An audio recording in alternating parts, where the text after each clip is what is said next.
Okay, it looks like we're live. Let me know if you can hear me and see me well. Um, if you're watching this recorded, you can skip about 14 minutes forward. I'm a little early today, about 14 minutes earlier than scheduled. And that's because I like to say hello to everyone who's here waiting. We've got Hio Silver, Native American, Darren Smith, Andrew Brown. We've got Dutch Libertarian. Who else have we got? Endurorama's here. Andrew Brown as well. I think I've said that already. Paul Weens from Southern Manitoba. Looks really interesting what's going on in Canada. Looks like there's a ruling about banning the protests in Canada and against I guess the government, and now they're starting to protest again, the Canadian truckers, which is good news. Indy from Ohio says it's loud and clear. Thank you, Indy. Native American, Evening Mary, you'll be wearing a bandana next. But yeah, I've got my World Enslavement Forum hoodie on today. Uh, yeah, and they do some really nice stuff at Wide Awake Clothing. If you're interested, there's a link right below in the description. You can get loads of stuff. We'll look into it a little later when there's more of you. There's some really good apparel against the globalists. I think it's a good way to wake people up with a message. People are going to say, "What's this about?" And then you can start explaining to them. Darren Smith, hi Darren. Mitchell Albrecht, hello to Rudy. Yeah, Rudy's he's doing well. We went for a walk about an hour ago. Chris Jones, Andrew Bevan from South Wales, Moonraker, North Carolina. Andy is here. Peter Howard from Sheffield. Rich Mountains from San Diego, 74 degrees. Well, today it was in the afternoon, it got relatively warm here. And I think even in Scotland, there was a place in Scotland where it was 19 degrees Celsius, which is almost like summer. And some strange wind from the Alps, I think, a warm wind. The föhn was blowing, apparently. Silver Beast is here. Harovis or Harold, Woken Broke in Canada. Miguel Sanchez says looking sharp. Yeah, I'm just wearing my World Enslavement Forum hoodie today. Um, Gianfranco Bergagna says there will be always another possibility, another opportunity, but not another life. Don't waste it. You're right. Uh, Carpe diem. Seize the day. Live every day as if it was your last. I agree with that. No waste of time. Silver Beast, Michael K. from Long Island, New York. Life and Liberty from Farnborough, not far from me. Uh, Ricardo Pereira from São Paulo. He says Gerald Salente's hoodies are also great.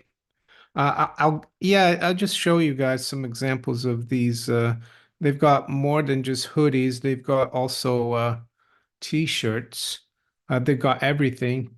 And as I said, if you're interested, there's a link in the description. If you click on it, it will take you to that page. So here we go. These are the t-shirts. We've got You Are the Carbon They Want to Reduce, Pure Blood, the World Enslavement Forum, the Mass Sheep, Conspiracy Realist, not Theorist, World Homicide Organization, the WHO, Great Resist, Climate Scam. I actually bought myself today this one. I love carbon dioxide. These are the hoodies, as you can see. Um, Agenda 2030, no to Agenda 2030. They've got even reject CBDC. Yeah, so check out the link below in the description if you're interested. I think it's a good way of yeah, waking people up because they'll see this t-shirt or hoodie or a sweatshirt and they'll say, "What's this about?" And you have to explain to them. John JJ from Wigan. Hi, John. David G. Who else have we got? Jeff Rummel says it's snowing in Ohio. Stacy Roderick from Central Illinois. Rudy, no, he's not that tired. I guess he's had 3 walks today. He's played around a lot. And yeah, he was having a nap in the living room in his bed, and I picked him up to come over for the live stream actually. Jose Quintero says, "Hi, Mara. God bless you. Thanks for all your hard work. Or you're welcome." I wanted to say also thanks to all of you for coming and listening to me on the live stream. Also listening to my videos. I appreciate that. Um, as Graham Hobbs said a few years ago already, this is not just a channel; it's a community, and I try to answer as many of your questions as possible in the comment section. And today is a great day, of course, to try to answer the most of as many questions as possible. We're going to look. The title of the live stream is it the central banker's last hurrah? And hopefully it is. And I'll talk more about that in about 8 minutes when it's time. Really, I'll just wait for people to come on. Rudy, does he have a hoodie? No, he hasn't got a hoodie. A Rudy hoodie. We could try to do one. Maybe I could have a word with the guys at Wide Awake Clothing um, about that. That's a good idea. Belly Dance Ravia says thumbs up. John Andrew Ramos says John Rubino is a great guest. Thanks, Mary. Oh, you're welcome. I like John. I think it's the second time he's come on the channel. Long lived coins. Thank you for your super chat. Says much love at Monaco 64. Mr. Ashford says thank you for producing top tier content. Oh, thank you very much for that compliment. I appreciate it. Mark Hauschild from Sverige or from Sweden. Nice to see you here.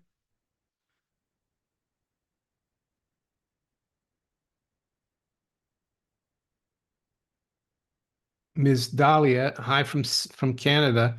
Box just printed 45 billion to help out the repo. Who do you mean by Box? I heard they want to pass a law in Congress in the US. The acronym is repo. It's a law that would steal the 100 billion in reserves that Russia has in the United States. They have 200 billion in the EU. They're calling it repo. Jackie Gilbert from San Luis Obispo, California, found you from John Perez. Yeah, John has been on the channel a couple of times. I like John.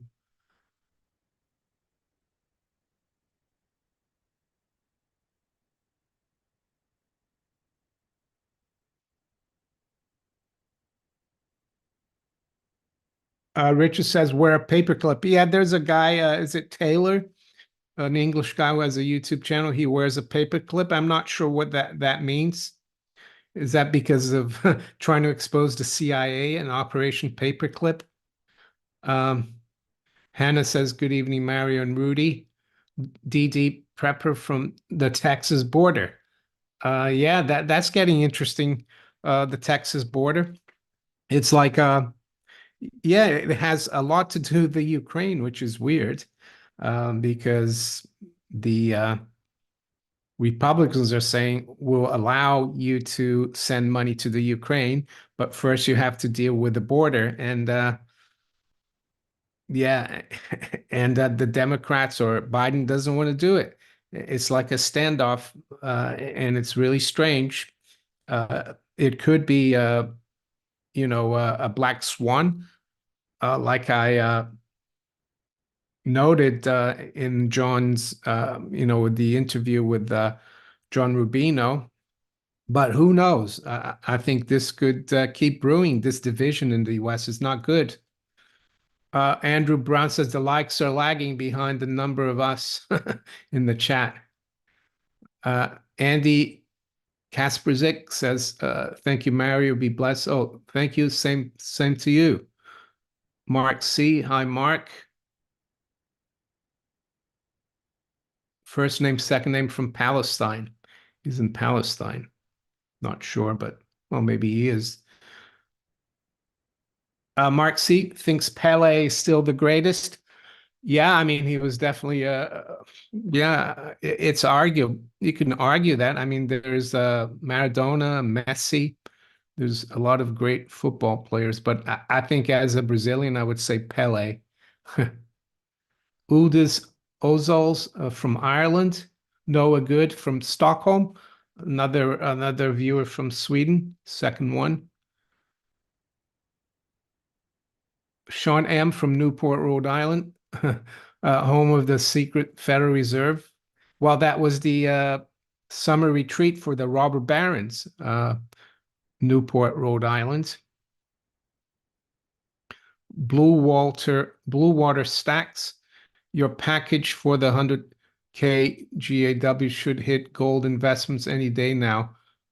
I mailed it last Monday. Oh, thank you, Blue Water Stacks.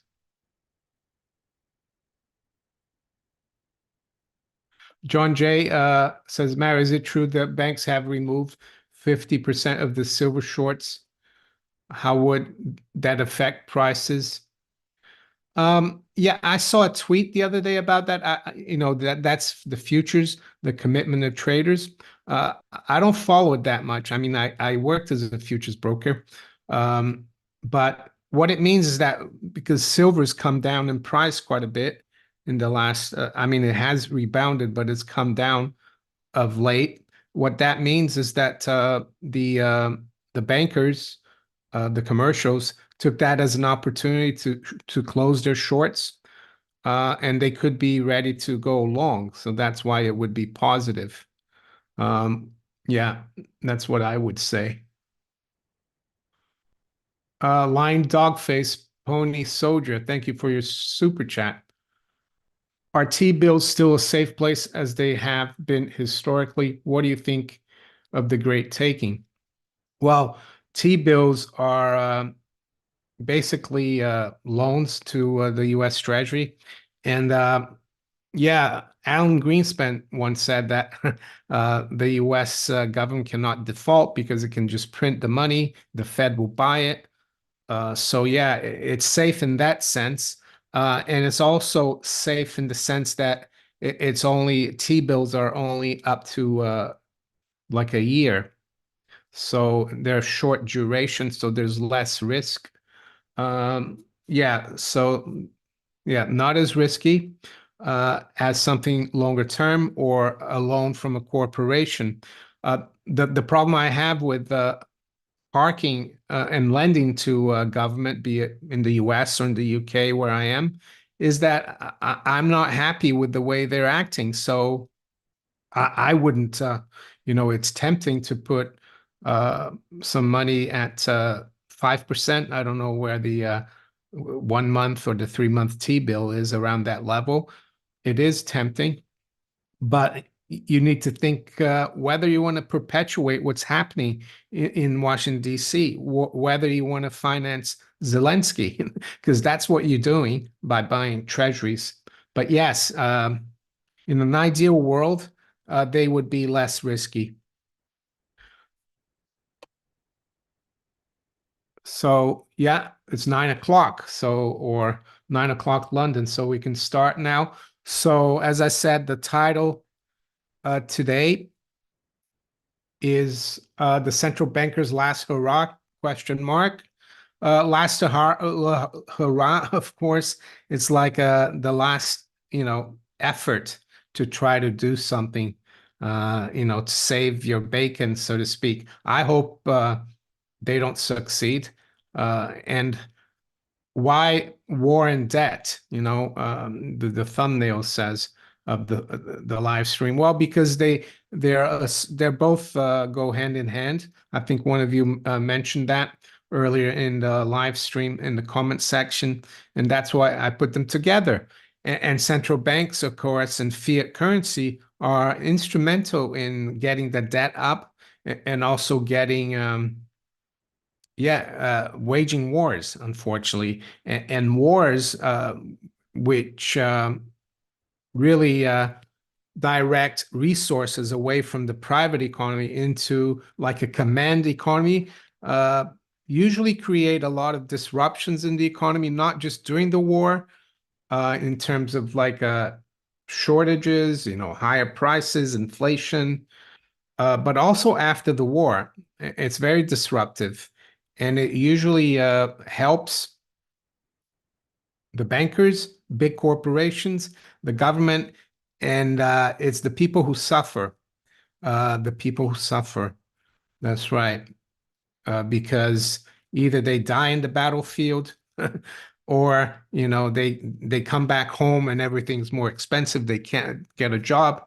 They don't get treated well by the government, the veterans, not only veterans, but the whole population. I forgot to answer one of the questions by Lion Dogface was about the Great Taking. Yeah, the Great Taking. I did a video. I was one of the first ones to look into it. Uh, the first one I would say was Doug Casey with Matthew Smith. But I made a video in September about the Great Taking. I read the book. I bought a book as well, the hard copy, and I have like 75,000 views, I think, in that video. Basically, David Rogers Webb talks about how this guy that used to be a CIA guy, he got hired for uh, uh, the DTCC, which is the Depository Trust Corporation in the early 70s. And they've basically, over the decades, the powers that be, they've changed a lot of rules, laws, and regulation that basically says that you don't own any of your securities, anything that you own in the financial system can eventually be confiscated from you if there's a financial crisis and used as collateral for the too big to fail banks like JP Morgan. And he thinks that that's what they're going to do. If there is a total collapse of the system, they're going to take everything from you.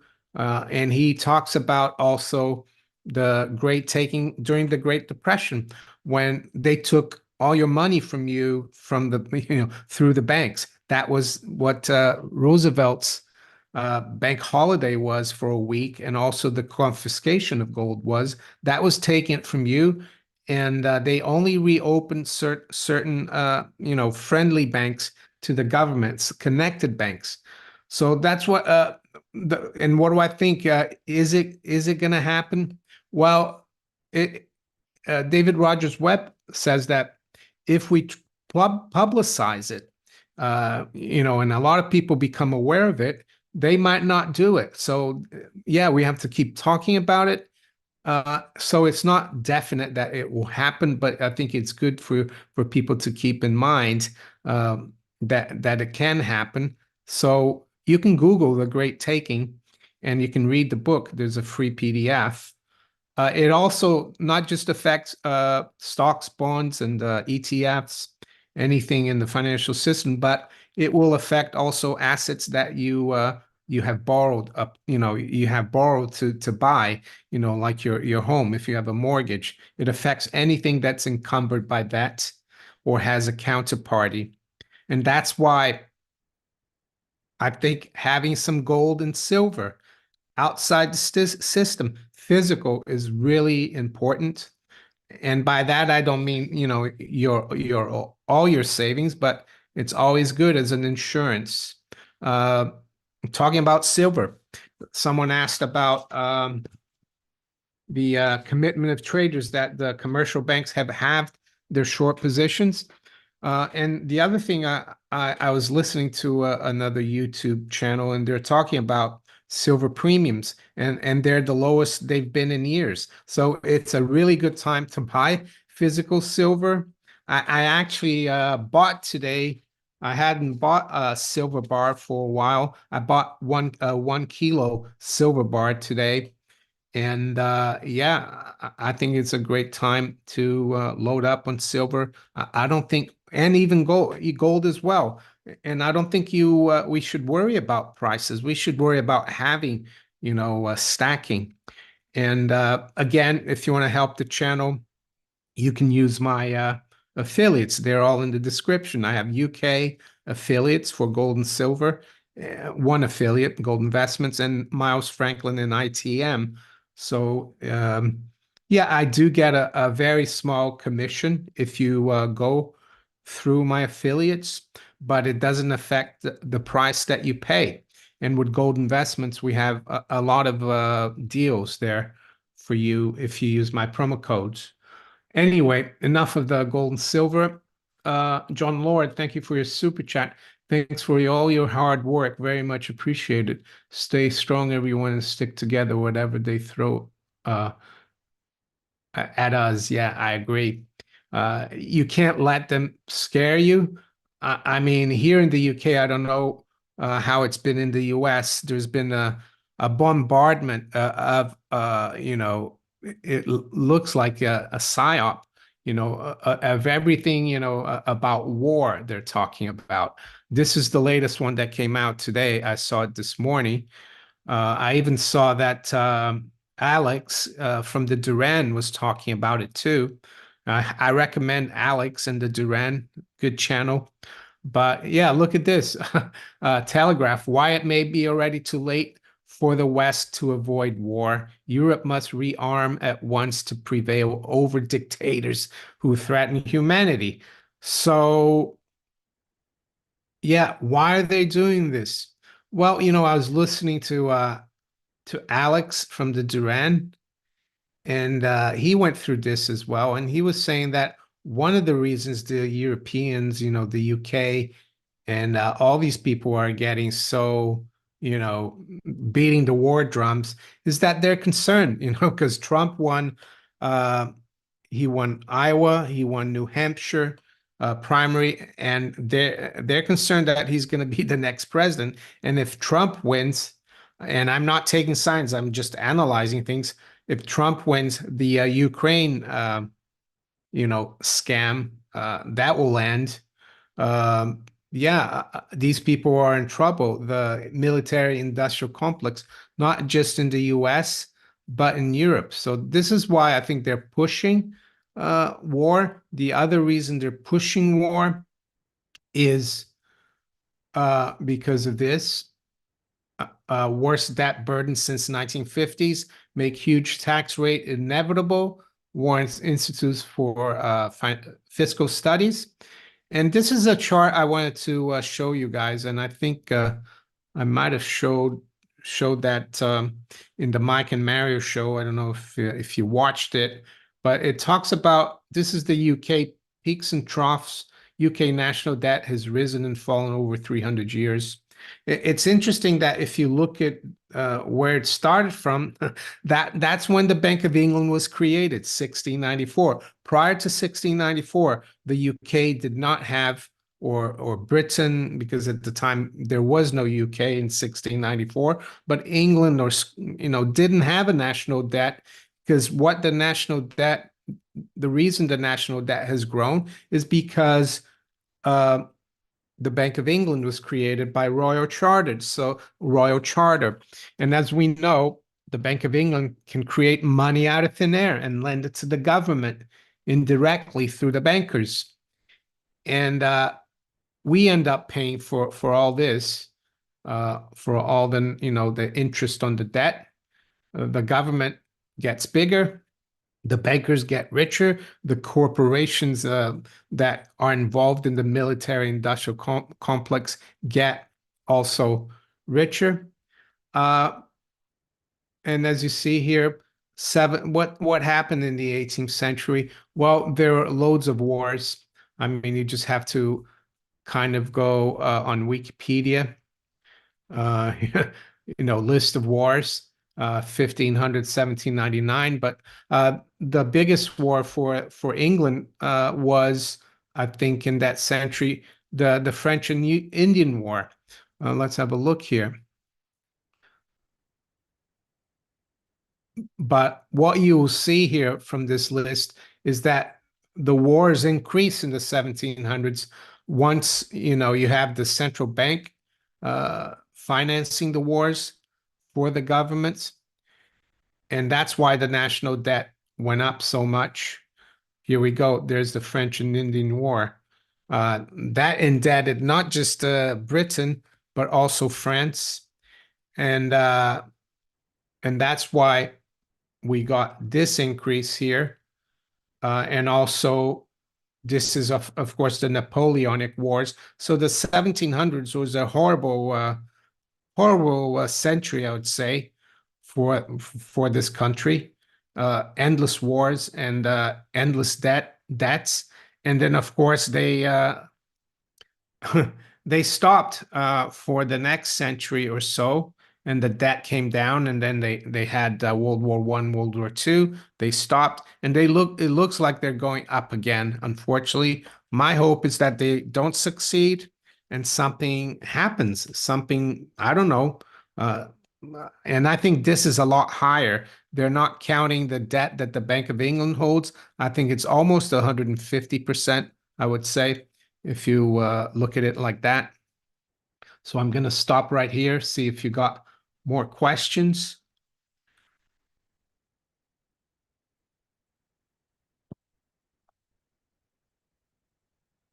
Uh, Low blood pressure says, why can't anybody own a gun in England?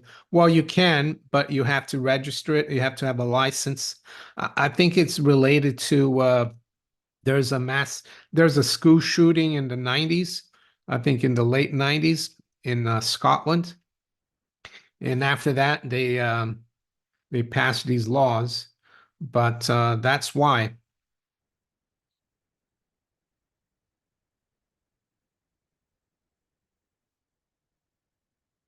Oh yeah, for those of you who've just come on, today I'm wearing my World Enslavement Forum hoodie, and I've got a link below in the description for if you're looking to get one.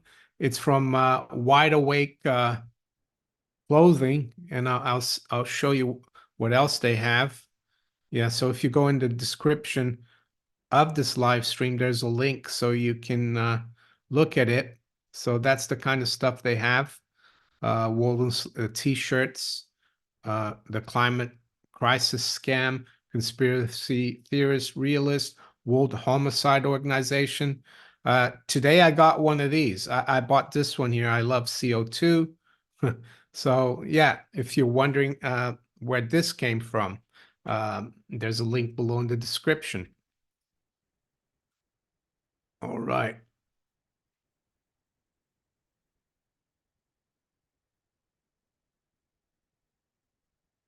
The other thing I wanted to talk about is the fourth turning. And I read the book many years ago. I was actually it was actually recommended by one of my clients in the big banks in New York that when I used to work in the city of London and in the financial sector. He recommended The Fourth Turning, which is written by Strauss and Howe. And this is about the generational theory. And it it says here, describes a theorized recurring generation cycle in American history and Western history. According to the theory, historical events are associated with recurring generational personas, archetypes. Each generational persona unleashes a new era called a turning, lasting around 25 years, in which a new social, political, and economic climate mood exists. So they're part of a larger cyclical or saculum along human life. So about 80 to 100 years. So I think that's what's going on in the United States. And that's why the United States right now is as divided as it was during the Civil War. So let's go through some of these turnings here.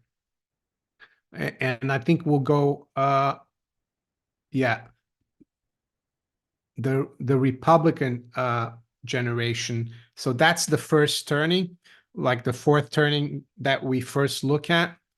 Um, the Revolutionary War, Revolutionary Seculum. So it's for people that, the awakening generation, they're born between 1701, 1723. And it lasted, yeah, I mean, it lasted from around 1760 to 1780. So the Revolutionary War, a lot of change, of course. And then you have the Civil War, which lasted from around,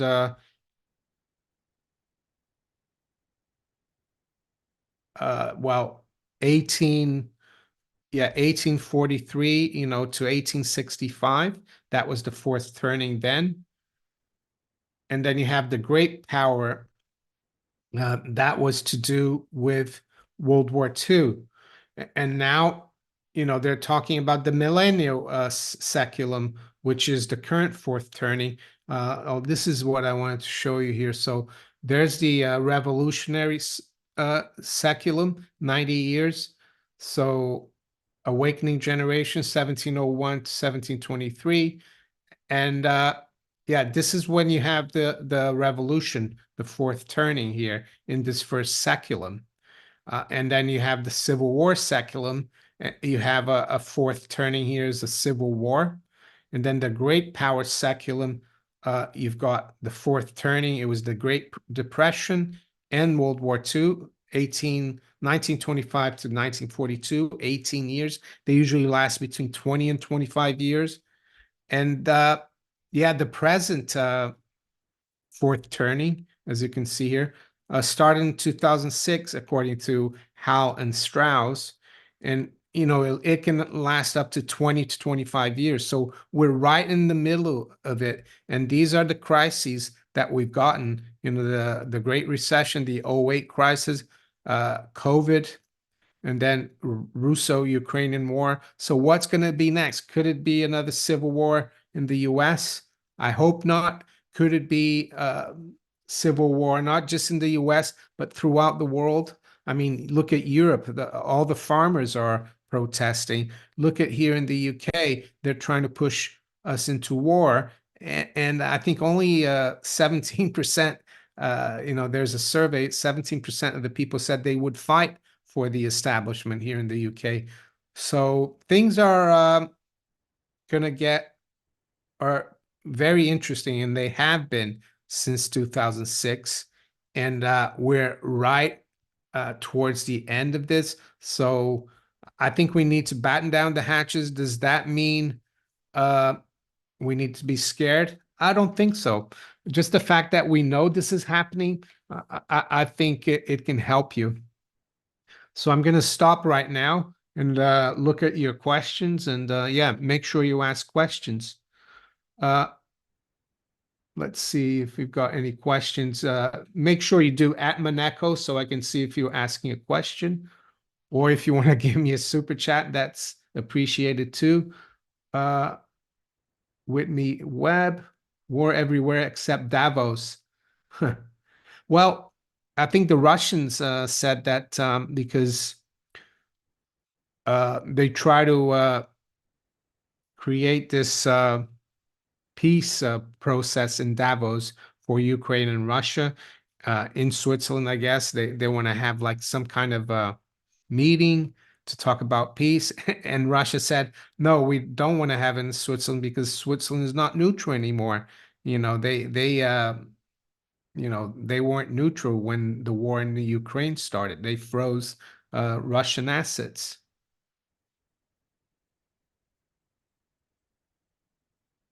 Sean M. Mario, I've been able to buy gold jewelry from pawn shops. How do you view jewelry versus gold coins? Yeah, I don't view it any different than gold coins. The only thing is um, with sovereigns and Britannias, or I don't know where you are, Sean. Here in the UK, the gold coins, you don't get capital gains tax. But no, as long as you know how much gold you're buying exactly from, through the jewelry, I think it's fine. Anything that has gold in it is fine, or silver for that matter. James Richter, Mario, what are your thoughts on the secret window images on the US Dat Clock website? They're interesting. It's just someone like you or me who knows what's going on, and they're putting those uh, secret windows there. I'm not sure if it means anything. Who is it? I don't know who's in charge of that US Dat Clock. So let's see which one they've got now, though. The secret window. It's something new, isn't it? Um, this one is pretty good, the latest one. There we go. Yeah, it's talking basically saying that the Federal Reserve is a Ponzi scheme, right? It's even worse than Charles Ponzi, the original Mr. Ponzi, even worse than Madoff. So there's Chairman Powell, and I guess this here is real constitutional money. It's not debt-based money.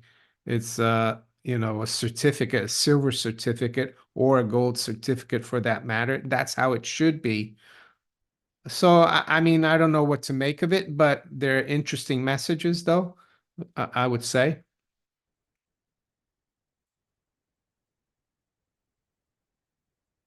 Oh, we've got some questions here. Thoughts on palladium price? What do you think about UFO Black Swan event? Um, I'll answer the UFO first. I think it's a distraction. That's all I have to say about that. Palladium price, I haven't followed that much. Let me just check here. I'll palladium.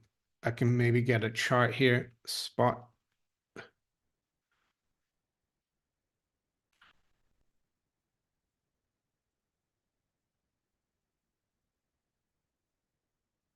We can get the chart up.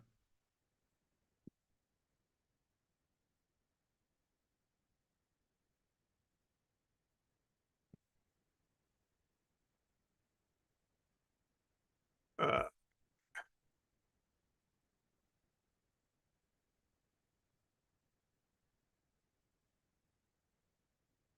yeah, let's share this.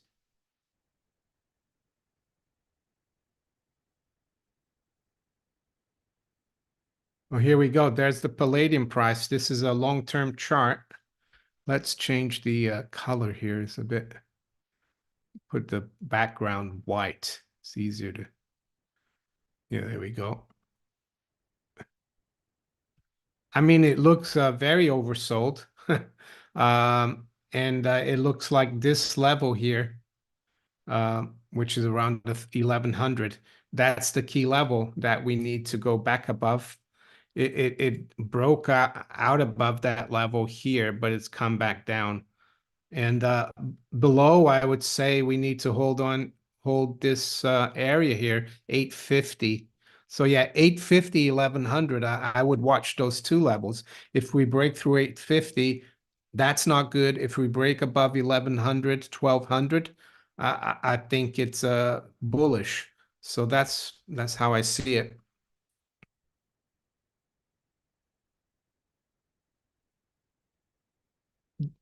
Zombie Nation, do you think US elections will be canceled this year? They've never been canceled, US elections, even through the Civil War, even through World War II. So I wouldn't see a reason for it to be canceled, but things are so crazy now in the US that, if ever it was going to be canceled, it would be this year, right? But I guess I would give it a one-third probability.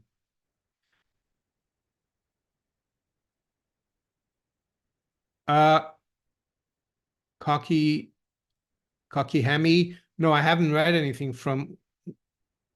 Wycliffe Bernard. No, I haven't. Chill of God, what are your thoughts on how the European migration during the Ellis Island days affected the direction the US took? I think up until 1965, US immigration was geared towards Europe. So, because the United States, the colonies, there, yeah, it was Europeans that went there, mostly British at first, and then Germans and so on. So yeah, I don't think there's a problem with the Ellis Island days. Um, I, someone might find it racist, but the U.S. was a European country, really, I would say. But yeah, I think it was 1965. They've changed a lot of the rules, and you're getting people from all over the world, and it's become a lot more of a melting pot. But I don't think immigration is a bad thing, even maybe after 1965. But that's how it used to be. I think what's happening today is completely different than immigration. It's like an invasion, though, isn't it? What's happening through the border. And I think it's unfair for the people who have to apply for green cards from all around the world.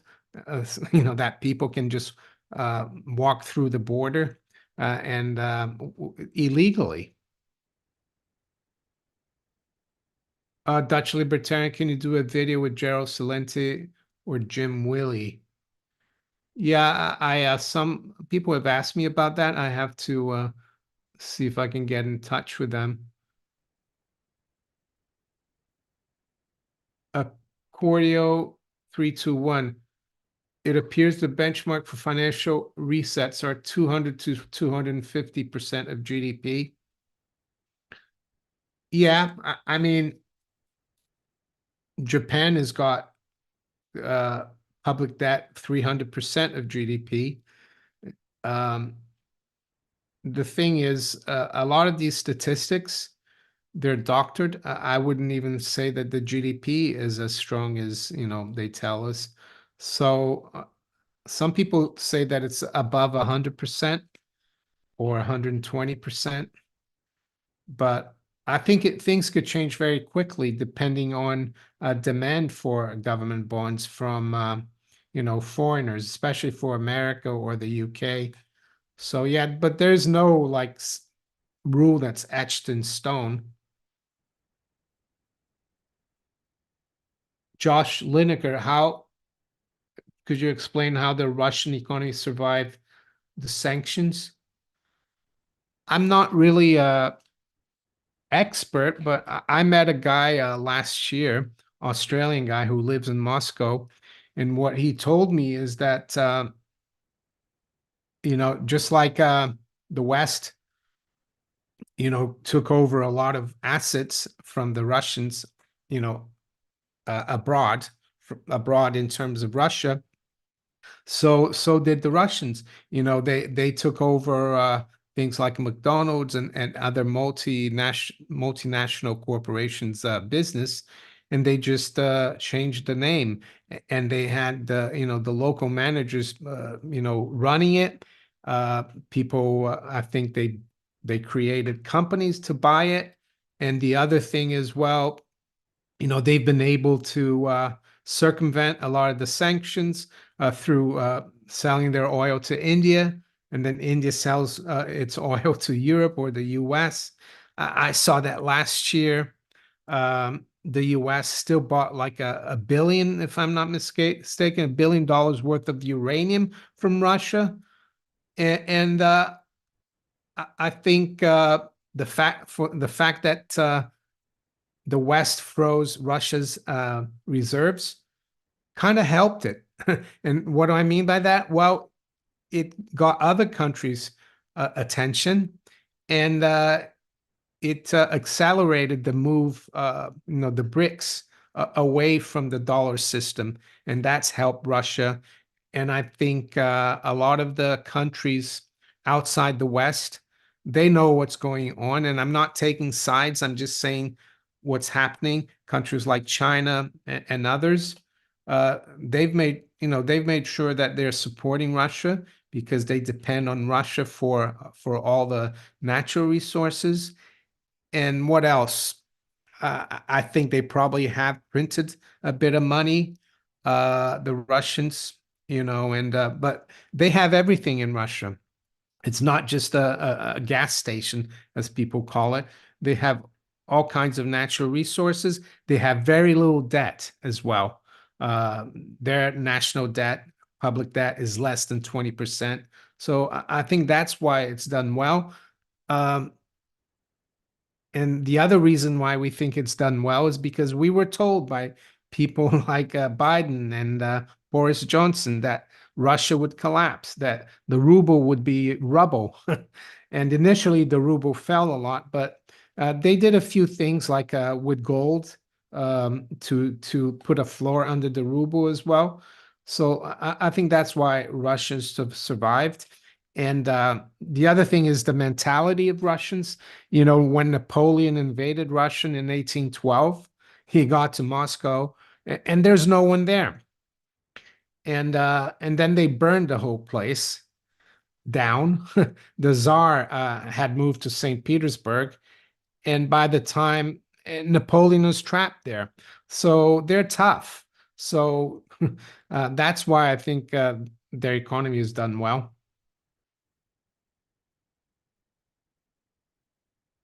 Uh, Not Joe King says, just finished reading War on Gold by Anthony Sutton. Read it in 2 days, couldn't put it down. Yeah, I recommend that book. Great book.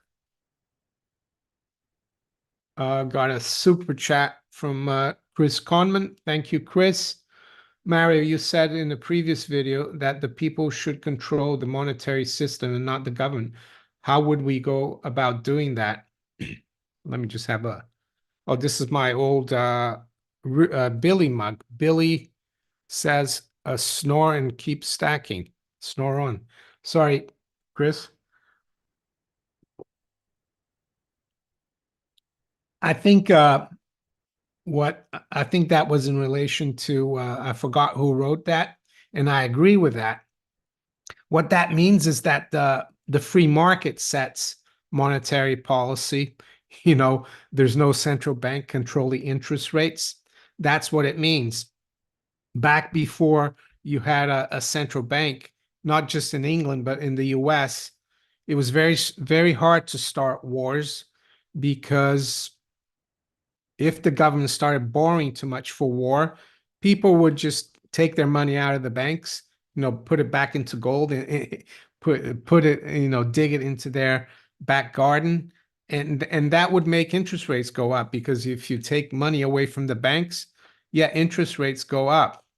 The other thing as well is to do with it, what it means is that the public, the market decides, you know, uh, what the price of things are going to be and the price of credit. So I think that's what it means. Monetary policy is set by the market, and the market is the people, right? It's people uh, voluntarily doing business with each other. It's not the government with a central bank interfering. And yeah, so that's what it means. Hopefully that helps you helps your question. See if there's more questions here. Mario, Adrian Bilby, people in the UK without bank accounts, how will these people embrace the CBDC? Well, I don't know. I mean, we don't even know if they're going to succeed with the CBDC because I think I took some notes down here. You know, they could use if they have this war that they're talking about with Russia, they could use that as an excuse to bring in CBDC. So um, they might not embrace the CBDC. Maybe we shouldn't embrace the CBDC, and that's why I think it's good to have, the old silver coins, uh, and even gold is for bigger transactions. But if they don't embrace the banks now, I don't think they will embrace CBDCs either.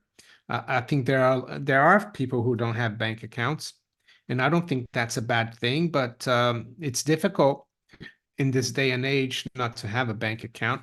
But things could change, of course. Indy says, Maneko, do you think Russia will ever retaliate for the Nord Stream catastrophe? It was, yeah.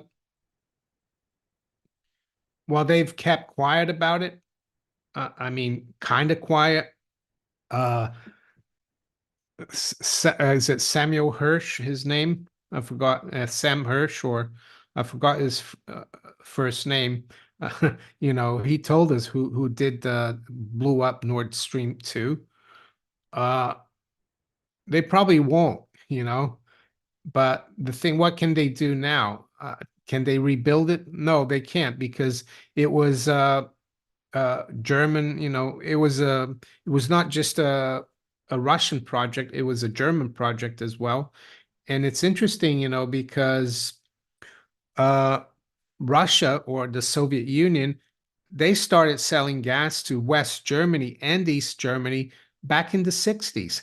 So even during the Cold War, Russia or the Soviet Union did business with Europe, but now it seems like Brandon doesn't want anyone to do business with uh, with Russia.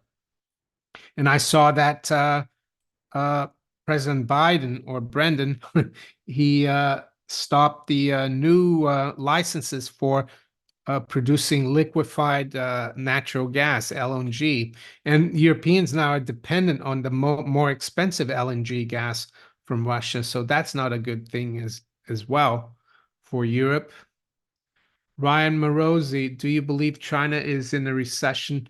And do you think a recession is coming from the West? Yeah, I mean, I saw the Chinese stock market has been dropping quite a lot. I think the latest numbers for their GDP was around 3 to 4%.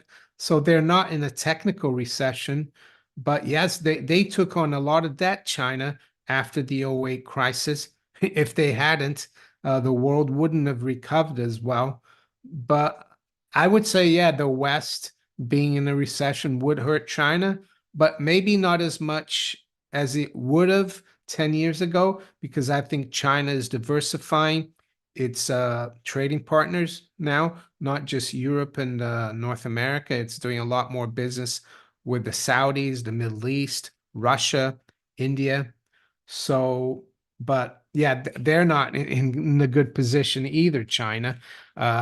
They've got a lot of debt. They have a lot of problems with their real estate, just like we have a lot of problems here in the UK and the US. I just think that the Chinese, not just the government, but the Chinese public, uh, they probably have been more, how can I say, they've had to save more. They've been more, they've had more foresight in that they're buying a lot of gold. And in China, there's no welfare states to speak of. So people have to save. Unfortunately, a lot of them saved in real estate. But yeah, no country is immune to what's happening debt-wise. But unfortunately, we in the West and in the US as a whole haven't really prepared as much. I don't think. I could be wrong. That's the way I see it. Uh, LGX2, thank you for your super chat. Did you hear that 50% of Asda stores are going to cash free this year? No, I hadn't heard about that. I didn't hear about that.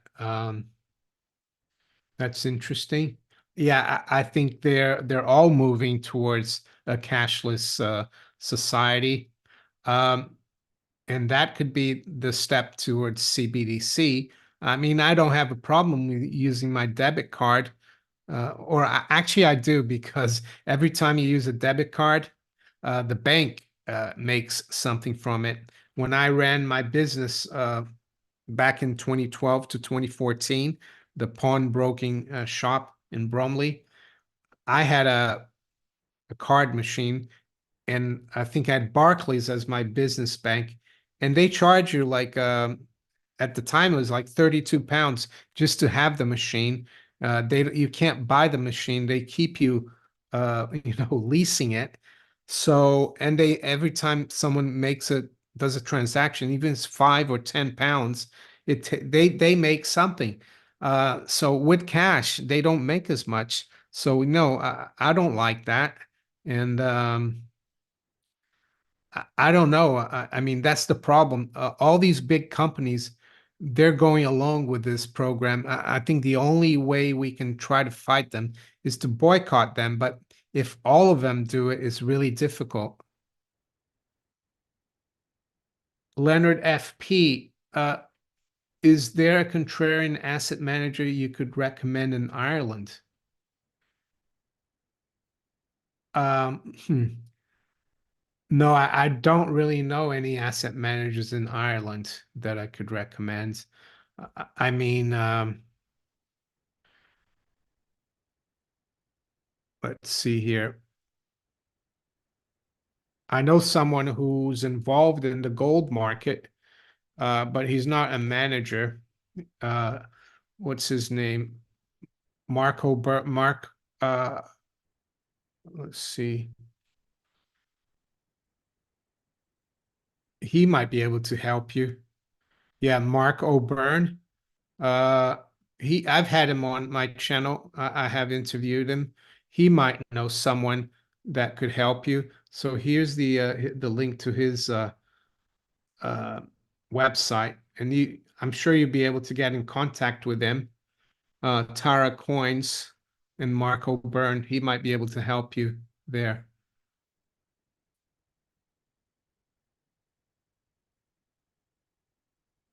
Marco Polo, Irish explorer. Mark O'Byrne, not Polo.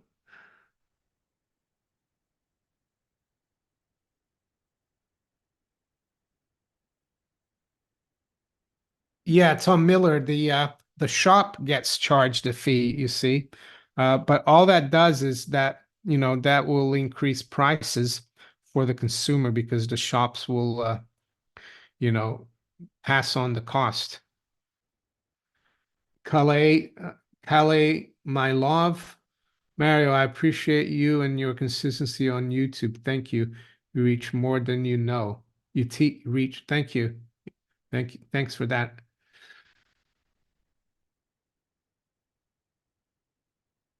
Fox Moongaze. I think businesses in the UK paid a percentage fee for paying cash into their bank accounts. Yeah, I remember I had to pay cash. I used to, I had to pay to take cash out because in the pawn shop, I had to have quite a bit of cash. Yeah, I mean, they charge me and they charge other fees as well every quarter. Business banking is really a ripoff in the UK.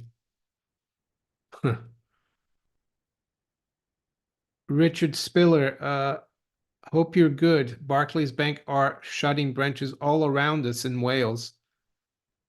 Other banks, not so much. Yeah, I read an article the other day in the Telegraph that they're shutting a lot of banks.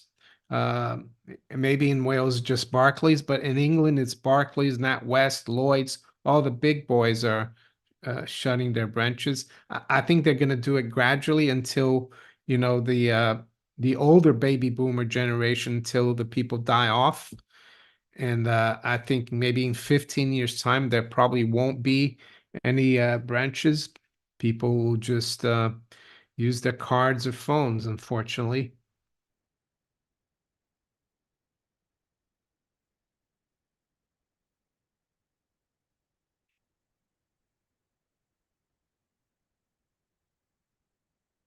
Demi, Dem Reed, do you smoke Chiba? I don't smoke, let alone I don't know what Chiba is, but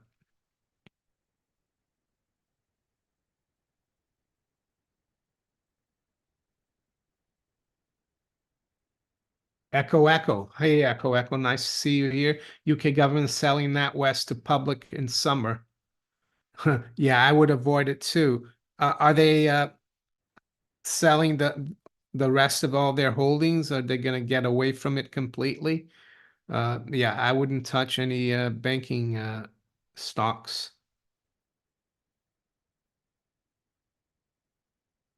Jean-Louis Lalonde, yeah, Pierre Yovanovitch, he's good. I've listened to him many years ago. I've got some of his books. I do read in French, so he's a good, interesting guy. Miss Dahlia, hi from Canada. Who here knows that the Bank of Canada just created 45 billion to help out repo market? Do you mean, yeah, no, I didn't know that. So I think you mentioned that in the beginning of the you said the box. I guess you mean Bank of Canada is called the box, right? So I hadn't seen that. Well, talking about central banks, the Federal Reserve, I think they're going to have to probably start doing QE soon because the reverse repo is dropping very quickly. It should be over by March. What that means is that there won't be much cash in the banking system to buy treasuries. So right now, that what the Treasury is doing, they're issuing as little long-term paper as possible. They're just issuing enough to roll over the old notes and bonds, but they're really focusing on T-bills.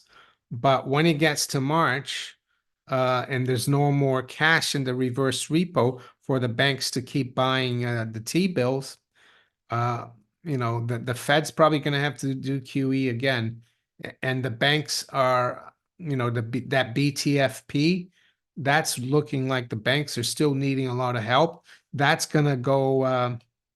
That's going to be discontinued on the 11th of March. And talking about the Fed, we have the FOMC this week. They meeting on Tuesday and Wednesday. On Wednesday, of course, they announce what they're going to do. I don't think they're going to change the rate, but as usual, we'll have to wait and see for what they say in their comments, and also Jay Powell in the press conference.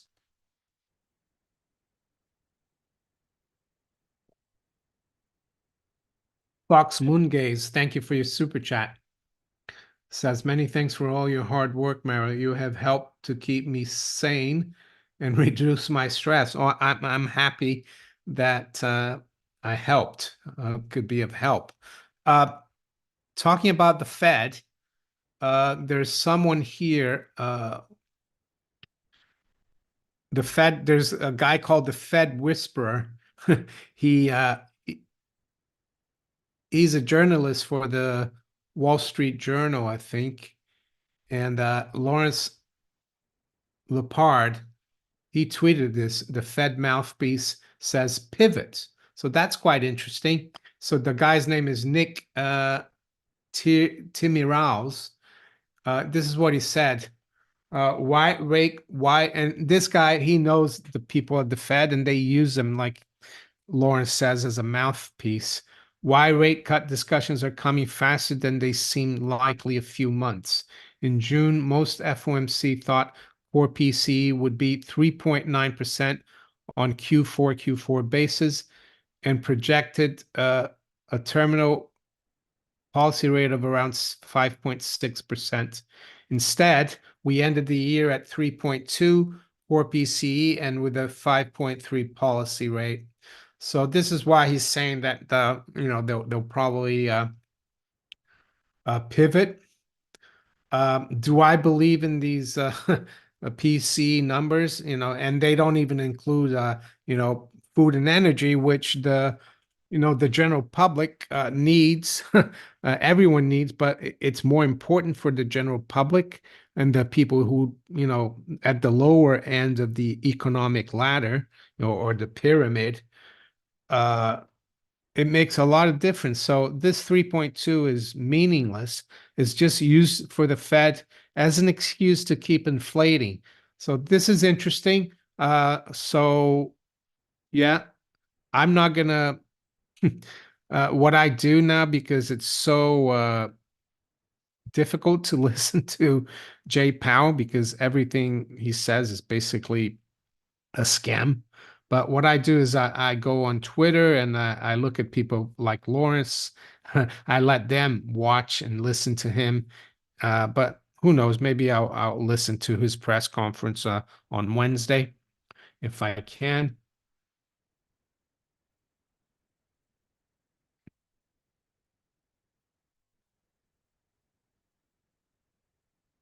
Someone's a few people here talking about Trudeau. uh, uh, yeah, and it's interesting because I've noticed that Tucker Carlson is trying to liberate Canada. That was interesting. And yeah, I think he was in Alberta. Stanley Sorensen, how long do you think the internet will be allowed to have anti-banking government programs? Oh, good question. Yeah, that's another thing I wanted to talk about because I think in December, Google sent like a notification to, people like me who are partners, YouTube, make content on YouTube, and they said that from February there's going to be new rules concerning events. And by events, they mean like wars, pandemics, terrorism, crisis, and that it will be very sensitive. You have to be careful what you say about these crises. So who knows? Yeah, if there is like some kind of war or whatever or conflict domestic in the US, yeah, or there is some kind of banking collapse, but I'm not too sure. I think I'm not saying they won't go against people like me who expose the monetary system and the financial system, the central banks, but eventually they could if they're desperate. I think it will be the last place, but I think the next one is going to be some kind of war, and if you go against the narrative, the mainstream government narrative, they'll delete your video. And they might even delete your channel, just like they did to me back in 2021 when I spoke about an experience I had with an administrator from St. Thomas Hospital about these things. I did a video just talking about my experience, and they deleted the video. So yeah, that could be coming up. Censorship, more censorship. They don't like people. I'm not saying everything on social media is sincere and genuine. There are a lot of scammers out there, not just the mainstream media. But yeah, I think they're worried because I think Alex Jones said years ago that we can all become journalists with social media, and he was right. And they hate that because they want to have control of the narrative. Indy, thank you for your super chat. Says thanks for helping us, Mario. Hit the like button, fellow chatters. Thank you. St. Louis, 9. I hope you're going to be allowed to continue telling the truth here on your your ThemeTube channel. Yeah, that's a good one. I try to be polite I try to be calm and not to be rude. I think that's good. And you have to be careful.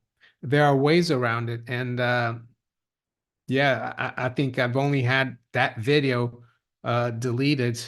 Actually, I've had another one deleted, but they recently told me about it, but it was from 2018. They don't seem to like you talking about these things, right?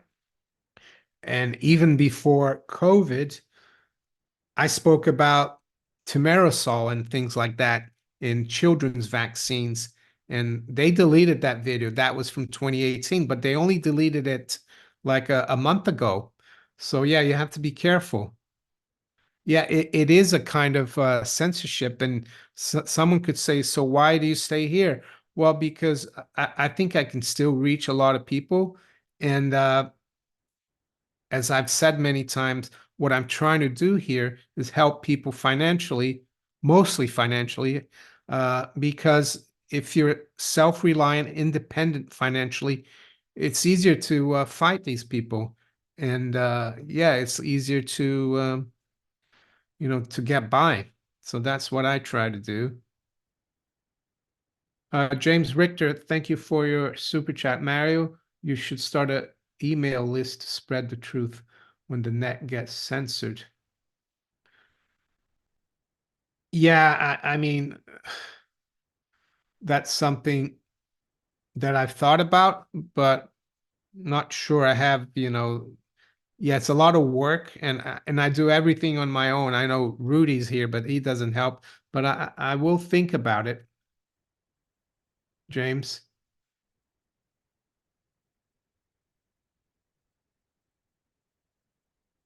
Yeah, maybe I'll have someone help me do that.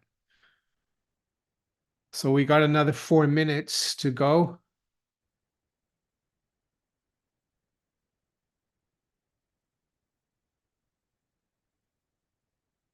Indy says free Assange. Yeah, I mean he's here in London, here in Belmarsh prison with no charge. I mean they talk about the Russians being dictatorial, authoritarian, or thug, but we've got the same thing here. Free, Assange hasn't, they had some charges against him in Sweden, but they've been dropped. So yeah.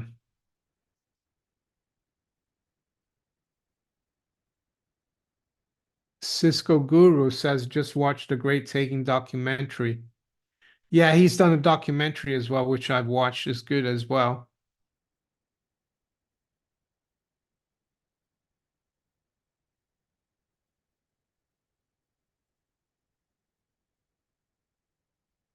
Rudy, yeah, he's not in charge of IT.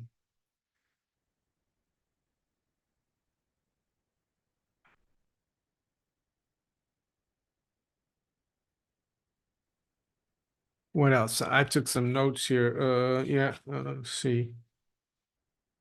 Oh yeah, the other thing about wars, because I think the our economies here in the UK, even in the US, and throughout Europe, Germany, France, we're all in trouble. We're up to here in debt. Debt is up to here, yeah, up to here in debt. Uh, Taxation is really high. What else? Governments are imposing all these taxes and regulation in order to move us from like hydrocarbons into this electric world, even though we're dependent. 85% of our energy comes from, petroleum and natural gas. They're doing all this, making everything more expensive. So our economies are in big trouble and interest rates are going up. It's not just government that has a lot of debt, but households. So what's the best way to solve this problem? Well, you start a war like they did World War One or even World War Two, and you institute a command economy. What is a command economy? Well, it's the government taking over everything, all the industries, and telling who should produce what and yeah, it's basically the end of the free market for the duration of that war. And I think that's one of the reasons here in the UK and even in Sweden, I've seen in Australia now, they're talking about the danger of war. It's because they know everything's going down the drain economically, so they need to save their skin, their skins. There's the old saying that war is the health of the state. And I think people in the last 4 years have lost a lot of faith and confidence in government. So that's how I see things.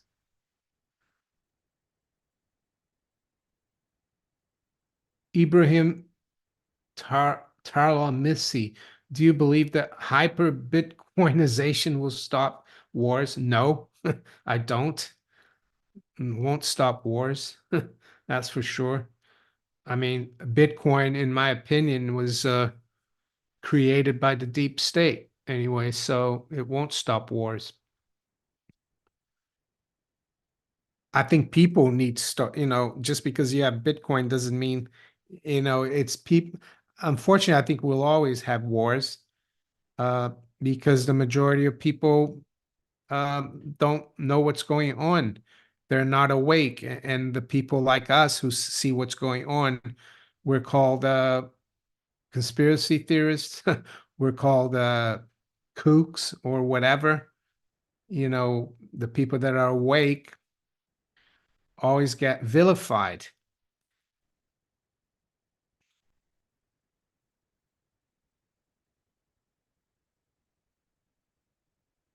Michael Church, I agree with you. Bitcoin is a beta test for CBDC. The other thing it's a cheap way for them to build all the infrastructure. It's been done by all the people who have been in the crypto Bitcoin space, all the programmers. They've done it for them.